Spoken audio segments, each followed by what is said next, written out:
বাঁকুড়ার জয়রামবাটিতে মা শারদার 171তম জন্মতিথি উপলক্ষে বিশেষ পূজাপাঠ, সকাল থেকেই ভক্তদের ঢল। মা শারদার 171তম জন্মতিথি উপলক্ষে সকাল থেকেই জমজমাট মা শারদার পবিত্র জন্মভূমি বাঁকুড়ার জয়রামবাটি। এদিন ভোর থেকে বিভিন্ন উপাচারের মধ্য দিয়ে জয়রামবাটি মাতৃমন্দিরে শুরু হয় মা শারদার জন্মতিথি উদযাপন। এদিন ভোরে মাতৃমন্দিরে মঙ্গল আরতির মধ্য দিয়ে সেই উৎসবের সূচনা করেন ভক্ত সন্ন্যাসীরা। এরপর বেদমন্ত্র পাঠ, স্তবগান ও মায়ের বিশেষ পুজো হয়। সকালে স্থানীয় ও পুণ্যার্থীদের সঙ্গে নিয়ে জয়রামবাটি মাতৃমন্দির থেকে একটি বর্ণাঢ্য শোভাযাত্রা জয়রামবাটি গ্রাম প্রদক্ষিণ করে। এছাড়াও দিনভর ভক্তিগীতি, সানাই বাদন, মাতৃসঙ্গীত ও বিশেষ পূজাপাঠের আয়োজন রয়েছে মাতৃমন্দিরে। বিশেষ এই দিনে রাজ্যের বিভিন্ন প্রান্ত থেকে অসংখ্য পুণ্যার্থী ভিড় জমিয়েছেন মা শারদার পবিত্র জন্মভূমি জয়রামবাটিতে। জয়রামবাটি থেকে সুচিন্ত গোস্বামীর রিপোর্ট। মায়ের মাতৃমন্দিরে এসেছেন, কেমন লাগছে? খুব ভালো লেগেছে। আমরা এসেছি বহু দূর থেকে, মেঘালয় থেকে এসেছি আমরা। এখানে এসে খুব ভালো লেগেছে আমাদের। আজকে মায়ের জন্মতিথিতে মায়ের বাড়িতে, এটা কি বলবেন? ভালোই লেগেছে, এটাই বলতে চাইবো। সকাল থেকে কি কি দেখলেন আজকে মায়ের? এই তো আসলাম, মায়ের মন্দির দর্শন করলাম, ঘুরে দেখলাম জায়গাটা, খুবই সুন্দর, খুবই ভালো লেগেছে। এই সারাদিন কি প্ল্যান আছে? এখানেই থাকার প্ল্যান আছে, যা যা হবে দেখবো, নিজ চোখে দেখতে পারলে খুব ভালো লাগবে। আজকে মায়ের জন্মতিথি মায়ের নিজের বাড়িতে, এটা কতটা আনন্দের মধ্যে? বহুত আনন্দের বিষয়, খুবই আনন্দের বিষয় একটা। আসতে পেরে বহুতই ভালো লাগছে। হ্যাঁ, প্রভাত ফেরিটা দেখলাম, খুবই ভালো লাগলো দেখে। প্রভাত ফেরি দেখেছি আমরা, খুব ভালো লেগেছে। সারাদিন ভোগ খাওয়ার প্ল্যান আছে? হ্যাঁ হ্যাঁ হ্যাঁ আছে, থাকবো, দেখবো, প্রসাদ পেলে আরো ভালো লাগবে। কোথা থেকে আসছেন? আমরা মেঘালয় থেকে এসেছি। মেঘালয়? হ্যাঁ। আপনার নাম? আমাদের গ্রাম তুরা। আপনার নাম? আমার নাম রাজশ্রী ঘোষ। মায়ের মন্দিরে এসেছেন, কেমন লাগছে? ভালোই লাগছে। আমি তো মায়ের জন্মতিথিতে সচরাচর থাকি এখানে, প্রতি মাসেই প্রায় জয়রামবাটি আছি। এখানে আমার একটা থাকার মানে বাড়িতে আছে আর কি সব ব্যবস্থা। যদিও আমি কলকাতায় থাকি, কিন্তু মায়ের ব্যাপারগুলো আমাদের কাছে খুব পরিষ্কার এবং মনে হয় মাতৃভূমিতে পা দিলে ধন্য হয় জীবন, এরকম একটা আমাদের বিশ্বাস। মায়ের জন্মভূমি এটা, জন্মভিটে, আর মায়ের বাড়ি তো সেই বাগবাজারে। তো যাই হোক, আজকে প্রচুর লোকের সমাগম এবং আমাদের সবাই পুণ্য অর্জন করতে এসেছেন এখানে। এটা আমরা খুবই আনন্দের সঙ্গে গ্রহণ করছি এবং মায়ের আশীর্বাদ সবার প্রতি বর্ষিত হোক, এই আমরা কামনা করি। কেমন লাগছে আজকে? তো ভেতর থেকে ভেতরের ব্যাপার, বাইরে তো বোঝানো যাবে না কীরকম লাগছে। এটা সম্পূর্ণ ভেতরের ব্যাপার, অনুভূতিটা কি আর বাইরে বোঝানো যায়? সেটা বোঝানো যায় না। মাকে দর্শন করলেন? হ্যাঁ, মাকে সামনে থেকে দর্শন, মনে হচ্ছে মায়ের কোলেই আছি, এরকম টাইপের। মা সব দিক দিয়ে আমাদের ঘিরে রেখেছেন, সমস্ত আপদ বিপদ থেকে উদ্ধার করার জন্য মাই একমাত্র জগৎ জননী। কি সারাদিন প্ল্যান আছে? সারাদিন মায়ের কাছেই থাকবো। একটু অনুষ্ঠান আছে, সাংস্কৃতিক অনুষ্ঠান, যেখানে রাঘব আসবে, শ্রীকান্ত আসবে, অজয় চক্রবর্তীও আছেন। ভালো ভালো প্রোগ্রাম এখানে সবাই করে যান। সবাই তারাও নিজেদেরকে ধন্য মনে করেন এবং আমরাও কৃতজ্ঞ হই তাদের কাছে। সকাল থেকে কী কী দেখলেন আজকে? আরেকবার বলুন। সকাল থেকে কী কী দেখলেন আজকে? সকাল থেকে আমাদের মঙ্গল আরতি তো রেগুলারই আছে, কিন্তু তার মধ্যেও এই মঙ্গল আরতি একটা স্পেশাল ডে আমাদের। তারপর প্রভাত ফেরি, আমাদের শিহর থেকে ঘুরে প্রায় 4 কিলোমিটার জুড়ে প্রভাত ফেরি। মায়ের মধ্যে কোনো রকম ভেদাভেদ নেই, যবন, মুচি, ব্রাহ্মণ, শূদ্র, ক্ষত্রিয়, সবাই মায়ের সন্তান। তার সেই থিমের ওপরে যে প্রভাত ফেরি হলো, সেই ব্যাপারটাতে অংশগ্রহণ করে আবার মাতৃমন্দিরে মায়ের একটু আরাধনা করা, এইসবই আমাদের কর্মসূচির মধ্যে। মায়ের কাছে কি চাইলেন? জগতের কল্যাণ হোক, সবাই ভালো থাকুক, সবাইকে সুস্থ রাখুন, এর থেকে বেশি কিছু চাওয়ার নেই। আজকে মায়ের জন্মতিথিতে জয়রামবাটি মাতৃমন্দিরে, এটা ঠিক কেমন লাগছে?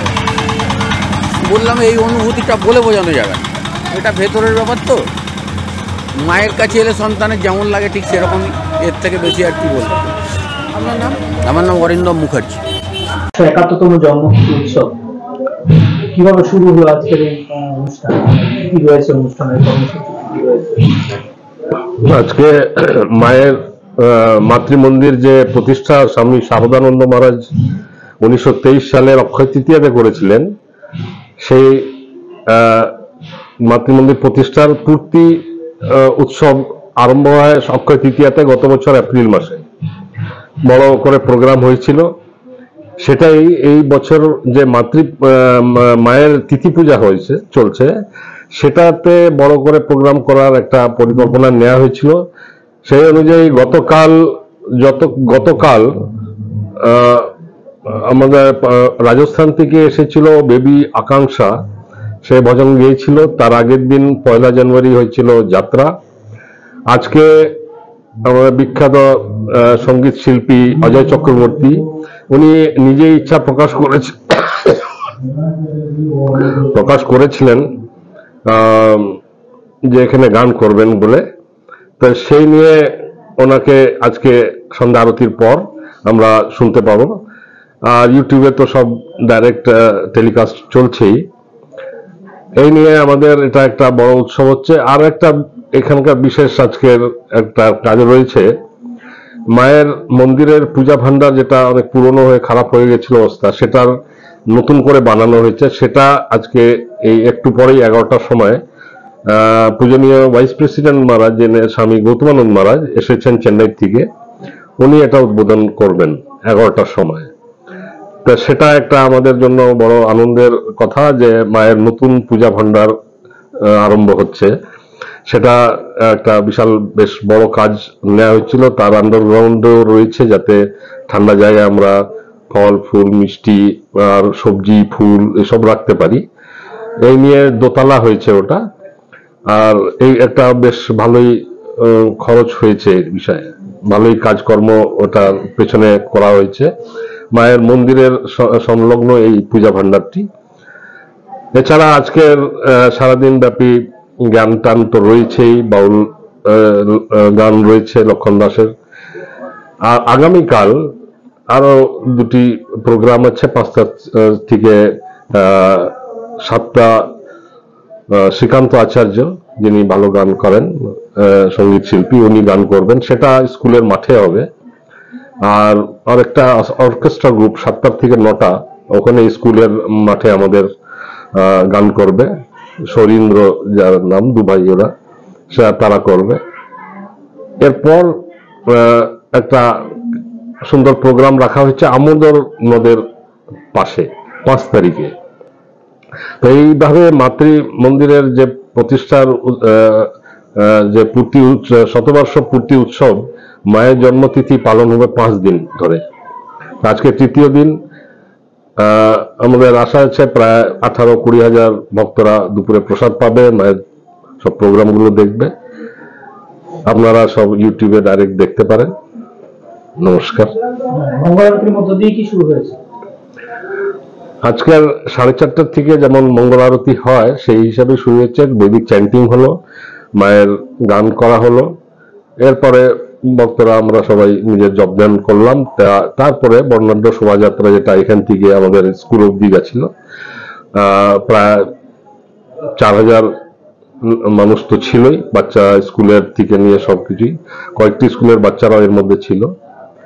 এরপর 9টার পর থেকে এখানে সঙ্গীতের অনুষ্ঠান ইত্যাদি চলছে সারাদিন ধরে। বিকেলে অবশ্য একটা বিশেষ আছে, ধর্মসভা। সেটাতে পূজনীয় ভাইস প্রেসিডেন্ট মহারাজ সভাপতি হবেন, গৌতমানন্দ মহারাজ, এবং বেলুর মঠ থেকে স্বামী বলভদ্রানন্দ মহারাজ এসেছেন। এরা মায়ের উপরেই নিজের কথা রাখবেন। সেটাও আমাদের একটা বেশ আনন্দের কথা যে দুজনের বিশেষ বিদ্বান সন্ন্যাসীরা এখানে আমাদের মধ্যে উপস্থিত আছেন আজকের জন্য। বিকেল 3টার সময় মা জন্মতিথি উৎসব পালিত হচ্ছে। হ্যাঁ, এটা একটা আমাদের জন্য বিশেষ উৎসব, কেননা মাতৃমন্দিরের শতবর্ষ একটা বড় আমাদের আকাঙ্ক্ষা ছিল যে সব পরিবেশটা ভালো থাকবে। প্রশাসনও ভালো সহযোগিতা আমরা পেয়ে থাকি, এবারও পেয়েছি। এভাবে মাতৃমন্দিরের প্রতি যে আমাদের ভালোবাসা, সেটার একটা অভিব্যক্তি এটা, এইভাবে 5টা দিনের প্রোগ্রাম করে আমাদের। আপনার নাম? স্বামী পররূপানন্দ, মাতৃমন্দির।